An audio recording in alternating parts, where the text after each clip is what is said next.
Assalamualaikum warahmatullahi wabarakatuh. Kita masuk ke dalam topik pertama yang akan kita pelajari dalam mata kuliah biologi dasar, yaitu dengan topik kimia kehidupan. Nah, kenapa sih atau bagaimana sih kemudian kaitannya kimia kehidupan dengan mata kuliah biologi itu sendiri? Tentunya kita harus paham bahwa semua unsur yang ada di dalam dunia ini, mau itu unsur yang hidup ataupun tidak hidup, semua tersusun dari struktur kimia, baik itu unsur ataupun senyawa. Jadi itu salah satu alasannya kenapa pemahaman kimia itu menjadi salah satu basic dari pemahaman biologi. Nah, agar lebih jelasnya, mari kita lihat beberapa contoh mengenai kimia kehidupan. Oke, sebelumnya capaian pembelajarannya yang diharapkan ketika kalian telah menyelesaikan topik kimia kehidupan adalah di sini diharapkan kalian nantinya mampu menjelaskan dasar kimia kehidupan yang tentunya berkaitan dengan tingkat organisasi biologis. Nah, sebelum kita membahas apa itu kimia kehidupan, tentunya ada suatu pertanyaan, yaitu terbuat dari apakah makhluk hidup? Tadi ya, sudah saya sampaikan di awal bagaimana kaitannya. Terbuat dari apakah makhluk hidup? Dari tanah? Atau dari air? Atau dari darah? Nah, apakah itu semua? Sebelumnya kita lihat beberapa contoh. Di sini ada suatu contoh pertanyaan, bagaimana kulit akhirnya memiliki keberagaman warna? Atau juga bagaimana kulit itu terbuat? Apa bahan dasar dari kulit? Kalau misalkan kita lihat, tentunya kulit kita itu terdiri dari banyak sel. Nah, kemudian kita tilik lebih dalam lagi. Dari bahan apakah sel itu terbuat? Tentunya, seperti semua hal yang hidup, sel itu terdiri dari suatu substansi. Nah, substansi ini adalah sesuatu yang dapat menempati ruangan dan tentunya dia memiliki massa. Yang tentunya pada intinya dia terbuat dari substansi kimia, baik itu adalah unsur ataupun senyawa. Nah, contoh lainnya, ketika kita melihat serangga, apa yang disemburkan oleh serangga ini? Tentu banyak ya. Salah satu contohnya adalah walang sangit, mungkin kalau yang sering kalian temui dalam kehidupan sehari-hari. Ketika walang sangit merasa terancam, dia bisa mengeluarkan suatu cairan dari dalam tubuhnya, di mana cairannya itu bisa menimbulkan bau yang tidak sedap. Nah, kemudian dari apakah cairan itu terbuat? Ya kan? Nah, selain dari walang sangit, ada juga serangga yang kemudian mengeluarkan suatu substansi yang dia itu bisa membuat gatal mungkin, atau bahkan beracun. Seperti contohnya adalah serangga, saya agak lupa nih namanya, yang kalau misalkan kalian habis panen, biasanya banyak nih serangganya, cuman saya lupa, nanti saya bahas di pertemuan streaming online ya. Nah, kemudian ini adalah salah satu contoh lainnya mengenai kitin. Nah, kitin ini biasanya terbuat dari kulit terluar dari serangga arthropoda. Nah, kitin ini dapat dimanfaatkan oleh kita itu untuk membuat benang operasi yang fleksibel dan juga kuat. Nah, tentunya terbuat dari apakah kitin? Kemudian ada lagi, ini adalah salah satu serangga, yaitu dari family Geridae. Biasanya kalau yang sering kita temui dalam kehidupan sehari-hari itu adalah Anggang-anggang ya. Kalau kalian tahu serangga anggang-anggang, yang kalau kalian lihat di air yang cukup tenang, itu biasanya dia terlihat seperti laba-laba. Nah, kata lain dari anggang-anggang ini adalah laba-laba air. Kemudian, apa sih yang menyebabkan serangga dari famili ini mampu berjalan di atas air? Nah, ini nanti kita diskusikan ya di pertemuan online ya. Oke, kemudian mengapa orang mengalami obesitas dan diabetes? Apa penyebabnya? Nah, ini kembali lagi, apa yang dimakan oleh orang tersebut? Apa yang biasanya berkolerasi dengan penyebab dari diabetes atau obesitas? Tentu keterkaitannya dengan asupan yang dia makan. Kembali lagi, bentuk dari asupan yang dia makan itu apa? Itu adalah salah satu pertanyaan-pertanyaan yang tentunya kemudian harus bisa kita diskusikan ya, dan kemudian kita jawab dan bahas lebih lanjut nanti di pertemuan online atau live ya. Nah, sebelumnya sini kita melihat bahwa sebuah sel itu tersusun dari banyak unsur yang sederhana. Jadi, kita saja adalah susunan dari suatu jaringan kompleks dan sel-sel yang sangat banyak. Dan ternyata sel yang satu selnya itu terlihat seperti sederhana satu saja, tapi ternyata ketika kita lihat ke dalamnya itu ada banyak level lagi yang mendukung suatu sel itu bisa bekerja.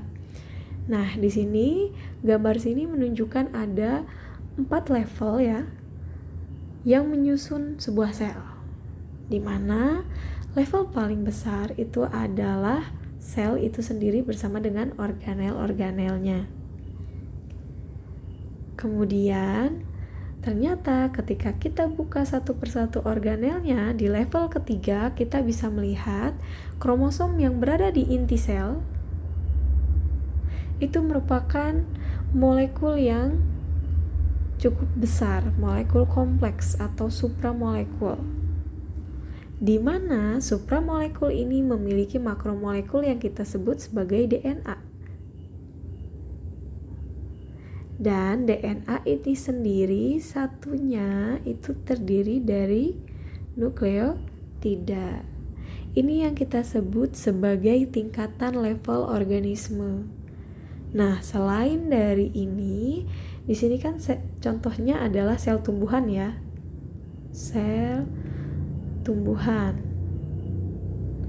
Di mana dia memiliki dinding sel. Dinding sel tumbuhan itu dibentuk oleh selulosa. Di mana selulosa bahan dasarnya adalah gula. Kemudian ada membran sel, tempat keluar masuknya substansi-substansi kimia dari dalam ataupun luar sel. Dia tersusun dari yang namanya protein. Dan protein ini ternyata kalau kita pecah lagi dia terdiri dari asam amino. Jadi cukup kompleks ya jaringannya. Ini bukan jaringan yang maksudnya penyusunnya. Tahu unsur-unsur penyusunnya. Nah, jadi dari situ kita mulai paham bahwa organisme itu terdiri dari unsur-unsur kimia yang kombinasinya dapat disebut senyawa. Jadi semua organisme hidup tersusun atas materi yang tadi kita sebut ya, adalah segala sesuatu yang menempati ruang dan mempunyai massa. Materi ini tersusun atas unsur-unsur kimia. Unsur adalah substansi. Unsur adalah substansi yang tidak dapat dipecah lagi menjadi substansi lain oleh reaksi kimia. Jadi dia yang paling kecil ya. Sedangkan senyawa adalah substansi yang tersusun atas 2 atau lebih unsur berbeda dalam rasio yang tetap. Jadi senyawa ini adalah gabungan dari beberapa unsur, 2 atau lebih unsur berbeda dalam rasio yang tetap. Situ ya. Saya lanjutkan. Nah, jadi kita di sini paham ya bahwa kimia adalah bahan dasar dari kehidupan yang tentunya membangun tubuh kita, tubuh organisme, dan lingkungan fisik di sekitar organisme. Makanya kenapa tadi saya bilang bahwa semua hal di dunia ini mau hidup atau tidak hidup, semua tersusun dari substansi kimia. Jadi, seharusnya setelah kalian mempelajari bab ini, kalian itu tidak membeda-bedakan.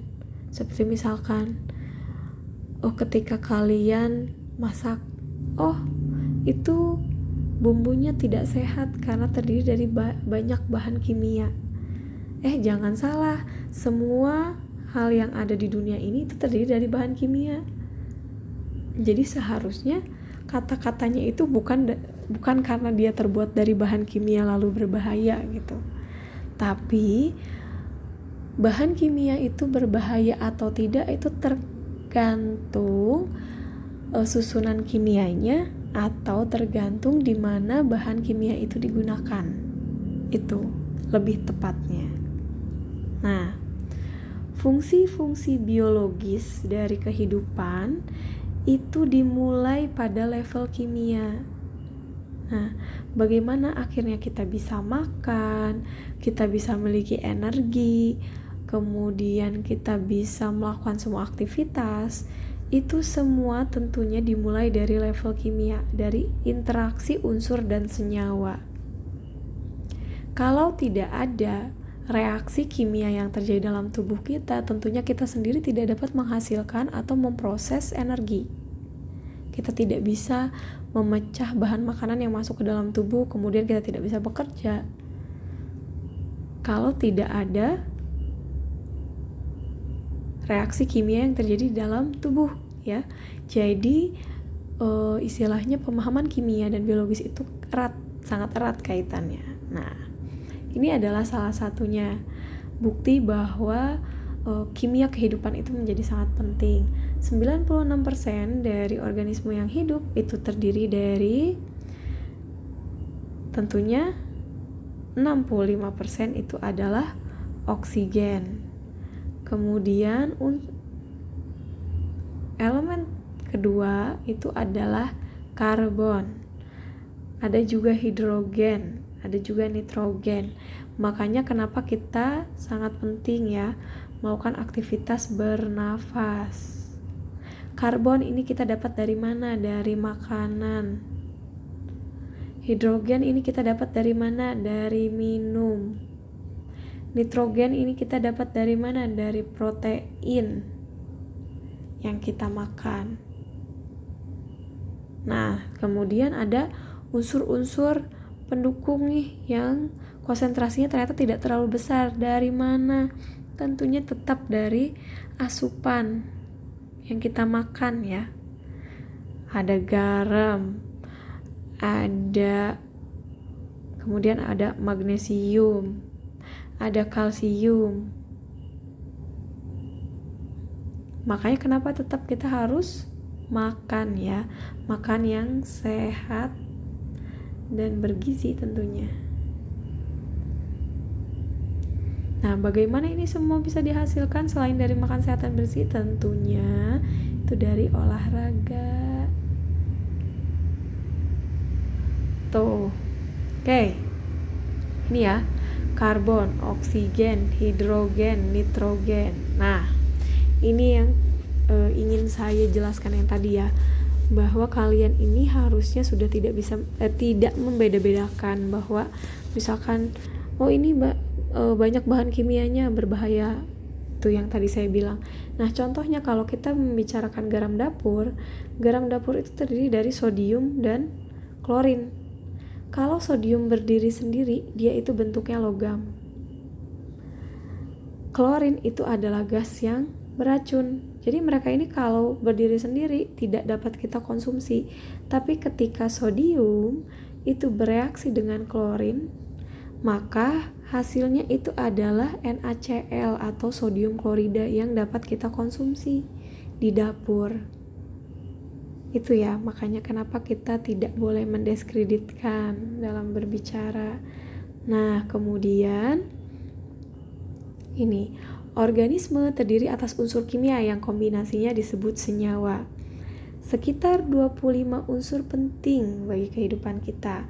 4 unsur yang tadi disebutkan di awal ya, beberapa slide sebelum ini, ada oksigen, ada karbon, ada hidrogen dan nitrogen, itu disebut sebagai unsur esensial karena dia membangun 96% massa organisme tubuh kita. Kemudian ada unsur kelumit ini yang tadi saya bilang, ada garam, kemudian ada apa tadi? Kalsium ya. Kalsium, magnesium, sulfur, fosfor. Ini adalah unsur yang penting bagi organisme, tapi hanya dibutuhkan dalam jumlah yang sedikit, jadi tidak usah berlebihan. Tuh ya, seperti kalsium. Kan sering kita melihat di film atau di iklan mungkin kan, misalkan, ayo minum susu wajib gitu kan. Kenapa? Karena kita butuh kalsium. Padahal sebenarnya kalsium yang dibutuhkan untuk tubuh kita itu memang sedikit. Tapi ini untuk umur produktif ya. Untuk umur produktif.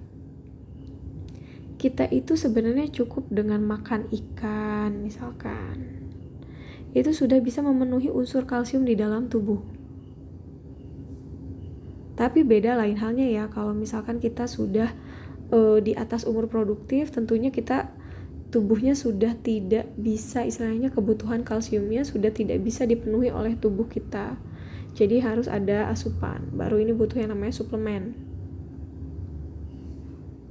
Selama kalian masih muda, kemudian kalian rajin olahraga dan makan makanan yang sehat dan bergizi, sebenarnya itu sudah cukup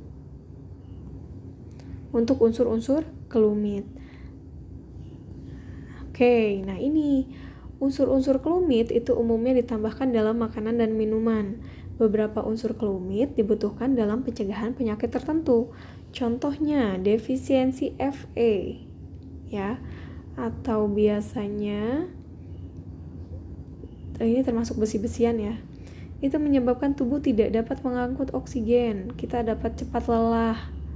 Misalkan kemudian tidak berkonsentrasi di dalam kelas. Kemudian defisiensi yodium atau kekurangan yodium yang biasanya ada di garam ya. Biasanya makanya kalau beli garam itu beli garam yang ada tulisannya mengandung yodium.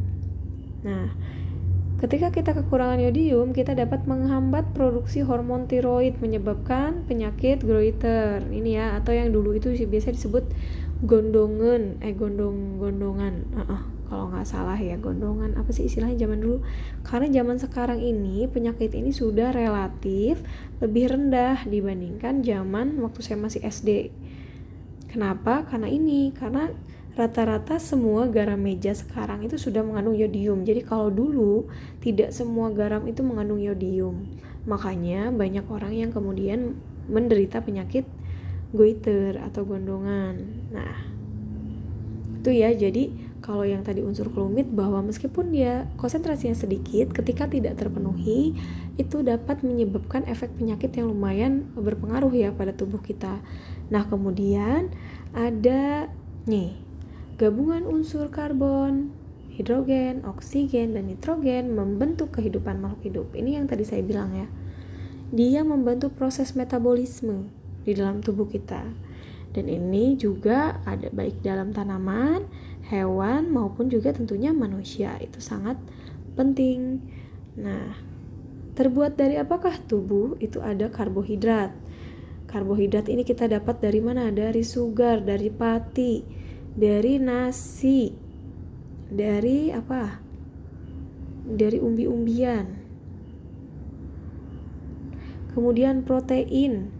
Nah, protein tentunya dari daging hewan ya, daging hewan atau juga misalkan biji-bijian ya, tempe, tahu, kacang merah gitu kan. Kemudian lipid tentunya juga dari daging ya, walaupun ada beberapa tanaman juga yang bisa memiliki lipid ya, fatnya tetap, lemaknya tetap banyak. Kemudian nucleic acid itu asam nukleat yang penting untuk DNA dan RNA. Asam nukleat ini dari mana? Tentunya ini dari protein ya. Makanya penting untuk menjaga kesehatan sel itu dengan makanan yang bergizi. Nah, kimia kehidupan ini tentunya terkait erat dengan air, di mana kehidupan pertama di bumi dimulai dalam air dan berevolusi selama 3 miliar tahun sebelum menyebar ke daratan. Ini kalau kalian suka baca komik Doraemon, ini ada loh sejarahnya ditulis di sana ya, mengenai penciptaan bumi beserta evolusi makhluk hidup ya, dari air ke darat. Nah, semua organisme hidup itu membutuhkan air, tentu ya. Sel mengandung 70% air, makanya minimal kita sehari-hari mengkonsumsi air itu berapa? 3 liter air. Sudah bukan 8 gelas kan katanya zaman dulu. Kemudian kecenderungan molekul dari jenis yang sama untuk tetap bersama-sama itu ada sifatnya kohesi. Air memiliki kohesi yang jauh lebih kuat dibandingkan dengan cairan lainnya. Nah, karena adanya sifat air ini, tentunya tanaman ini bergantung pada kohesi untuk membantu transportasi air dari nutrisi dari akar ke daun. Nah, kemudian ada juga nih sifat kimiawi air. Kecenderungan dua jenis molekul untuk tetap bersama-sama itu disebut dengan adesi. Nah, nih, ikatan hidrogen menyebabkan molekul-molekul air bersatu. Kohesi berhubungan dengan tegangan permukaan, yaitu ukuran seberapa sulitnya permukaan suatu cairan untuk dipecahkan. Ikatan hidrogen memberikan tegangan permukaan yang tinggi terhadap air. Hal ini menyebabkan air seolah diselubungi oleh film yang kasat mata. Nah, ini yang tadi ya, kaitannya dengan serangga dari famili Geridae. Jadi, karena adanya ikatan hidrogen, ini menyebabkan molekul-molekul air bersatu. Kemudian, di mana kaki-kaki Geridae ini memiliki bulu-bulu atau rambut-rambut ya, disebutnya. Nah, rambut-rambut halus yang menyebabkan istilahnya memperluas permukaan kakinya dan tentu juga memberikan tegangan nih permukaan air yang rendah sehingga dia bisa berjalan mengambang di atas air tanpa memecah permukaan air. Tuh.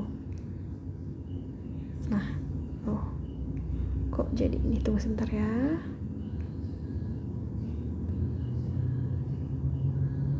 Oke. Sorry. Oke, kita lanjutkan ya yang tadi. Nah, ikatan-ikatan di biologi. Nah, kemudian ini tadi berkaitan dengan air tadi ya. Ada ikatan di dalam unsur kimia, tentunya ada ikatan-ikatan. Ini pasti kalian akan mempelajari ini lebih lanjut di mata kuliah kimia dasar. Nah, ada ikatan-ikatan lemah dan ikatan kuat. Di mana ikatan lemah itu tentunya adalah ikatan hidrogen ya. Jadi kalau ikatan hidrogen, dia ini adalah ikatan yang mudah putus. Jadi dari unsur positif dan unsur negatif. Artinya dari H positif dan oksigen yang negatif, kemudian mereka membentuk ikatan hidrogen. Sedangkan ikatan kuat itu biasanya adalah ikatan kovalen, di mana dua atom itu berpasangan atau lebih dari satu pasang elektron. Nah, bisa berupa ikatan ganda atau juga berupa ikatan rangkap 3. Nah, itu yang menyebabkan kenapa ikatannya itu lebih kuat daripada hidrogen yang hanya satu ikat saja. Nah, ikatan karbon ini membentuk molekul organik. Contohnya di sini adalah untuk ikatan hidrogen, unsur-unsur yang disatukan itu adalah contohnya adalah air. Nah, senyawanya. Nah, kemudian kalau untuk ikatan kovalen itu contohnya adalah di gas hidrogen. Oke. Kemudian ikatan hidrogen di dalam biologi sendiri. Nah, tadi kita sempat melihat ada kromosom, kemudian kromosom itu disusun oleh DNA. Nah, DNA ini bisa saling terikat itu karena untaian DNA diikat dengan ikatan hidrogen. Makanya kenapa sih ikatan DNA ini sendiri diikat oleh ikatan hidrogen? Karena istilahnya semua otak kita di dalam sel itu adalah DNA yang akan menentukan takdir sel itu. Dalam melakukan aktivitasnya, DNA itu harus dibuka ikatannya untuk menghasilkan protein gitu ya, dalam kata sederhananya. Sehingga ikatannya itu harus mudah dilepas. Makanya kenapa dia itu diikat oleh ikatan hidrogen. Nah, air adalah sebuah molekul. Semua kehidupan terjadi dalam air yang tadi ya, baik di luar ataupun di dalam sel. Air menyusun lingkungan dan sebagian besar organisme hidup di air. Di mana jaringan di dalam tubuh manusia itu 20% di tulang dan 85% itu di otak kita itu didukung oleh air. Dan kandungan air terbanyak itu pada sel yang masih muda, kemudian berkurang sejalan dengan umur sel. Jadi kalau kalian kurang minum, makanya suka ada iklan kalau tidak konsentrasi harus minum gitu kan. Yaitu kaitannya karena 85% itu sel di dalam otak kita itu sangat membutuhkan air. Jadi kalau misal kalian kurang minum dari 3 liter dalam sehari, resikonya yaitu kalian selain dehidrasi, tentu kalian akan mudah kehilangan konsentrasi. Tuh, jadi jangan dianggap remeh ya. Oke, kemudian ikatan hidrogen pada air itu dapat mengatur suhu.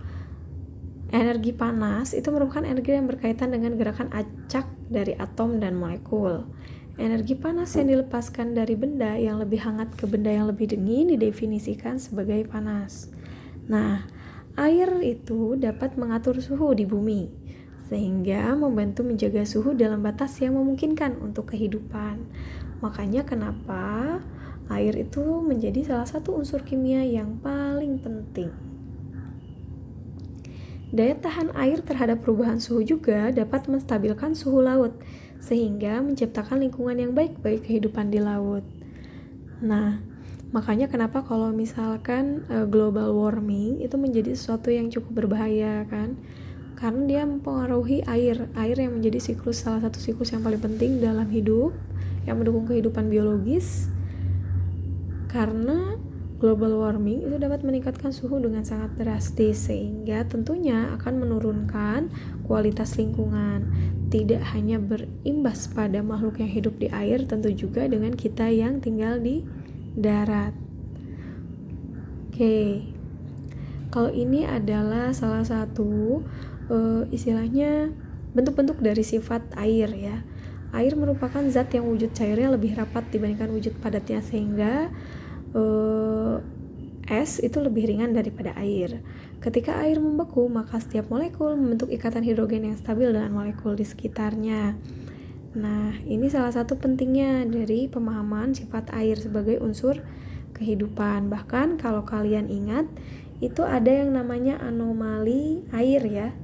Jadi di dalam danau, meskipun misalkan kita ini sedang mengalami winter season, kemudian di sini mengalami pembekuan ya, tapi kenapa ikan masih bisa hidup gitu kan? Karena ternyata ini yang disebut anomali air salah satunya. Dia istilahnya pada saat suhu winter season 0 derajat, dasar air itu akan suhunya itu hanya sampai 4 derajat, jadi dia tidak sampai beku dan itu masih bisa ditinggali oleh makhluk hidup. Itu adalah salah satu anomali air ya. Jadi sifat air itu ada anomalinya sendiri di dalam kehidupan biologis. Nah, air sebagai pelarut kimia itu sensitif terhadap kondisi asam dan basa. Sebagian kecil molekul air dapat dipecah menjadi ion-ion, yaitu ion hidrogen, ion hidroksida, dan dimana keduanya ini sangat reaktif. Karena air sebagai pelarut kimia, dia sensitif terhadap kondisi asam dan basa. Nah, asam dan basa ini juga tentunya terjadi di dalam tubuh organisme. Seperti misalkan usus itu pH-nya basa, sedangkan lambung itu misalkan pH-nya asam. Itu ya. Dan tentunya itu ditunjang air ya sebagai pelarut kimia. Nah, oke, ini untuk gambaran umumnya molekul kehidupan. Jadi semua organisme itu hidup terbentuk dari 4 kelas molekul biologis yang besar tadi ya. Karbohidrat, lipid, protein, dan asam nukleat. Dalam sel, molekul organik kecil bergabung membentuk molekul yang lebih besar. Makromolekul adalah molekul besar yang terdiri atas ribuan atom yang tertaut oleh ikatan kovalen. Struktur dan fungsi molekul itu tidak dapat dipisahkan. Oke, itu adalah ringkasan untuk pertemuan kita. Jika ada pertanyaan, kita akan bahas pada pertemuan Google Meet di hari Senin pagi jam 9. Oke, sekian materi dari saya minggu ini. Wabillahi taufiq wal hidayah. Wassalamualaikum warahmatullahi wabarakatuh.